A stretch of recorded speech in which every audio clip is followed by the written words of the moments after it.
The United States has planned to bring back the battleship. Battleships were traditionally defined as large, heavily armored warships.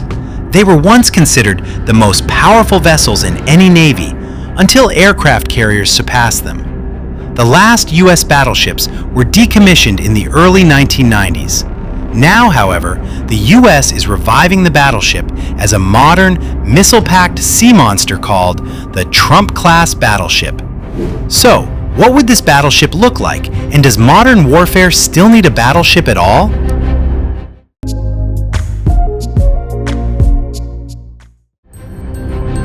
Battleships once ruled the oceans, big guns, thick armor, in total dominance. But missiles, submarines, and aircraft carriers pushed them into retirement.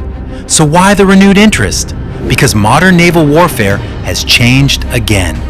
Today's threats include hypersonic missiles, drone swarms, and saturation attacks.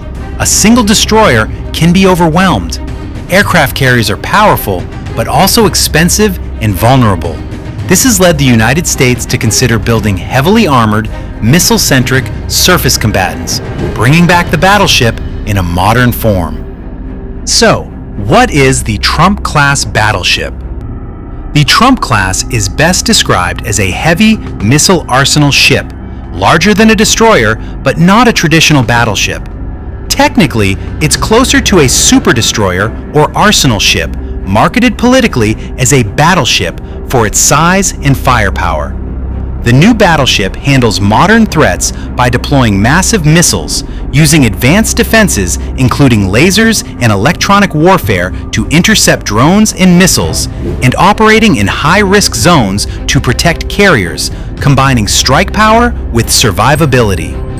The ship is expected to displace around 30,000 to 35,000 tons, making it much larger than the US Navy's current destroyers and cruisers, about 3 to 4 times their size.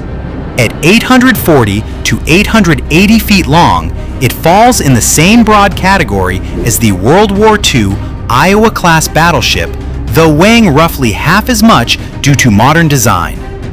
The ship is significantly larger than today's surface combatants, but still smaller than aircraft carriers, placing the Trump class in a unique super surface combatant category. It is expected to reach over 30 knots and operate with a reduced crew thanks to AI-assisted automation. The plan calls for 20 to 25 ships, with construction targeted for the early 2030s under the Golden Fleet Initiative. Its main strength lies in firepower, with more than 200 vertical launch cells for cruise missiles, hypersonic weapons, and advanced air defense interceptors, while advanced radar, electronic warfare suites, and directed energy weapons enhance survivability. The Trump class is expected to cost $6 to $8 billion per ship and is currently in the concept and early design phase, with shipyards yet to be finalized.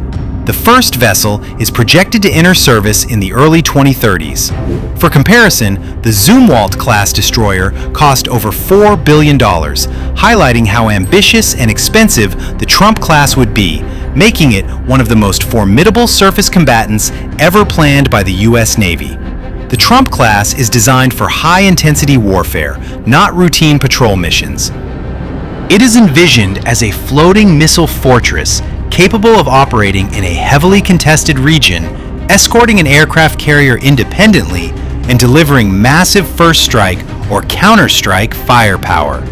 The ship serves as an advanced command and control hub, coordinating drones, satellites, and other fleet assets, while projecting strong deterrence with nuclear-capable weapons that send a clear warning to any rival. In a potential conflict in the Pacific, the Middle East, or the Mediterranean, it can strike land targets or enemy fleets hundreds of miles away and help maintain surface dominance where control of the sea is most vital. However, critics caution that its size makes it a highly visible target, and modern warfare often punishes exposure and concentration of force. The Trump-class battleship is about firepower, deterrence, and presence.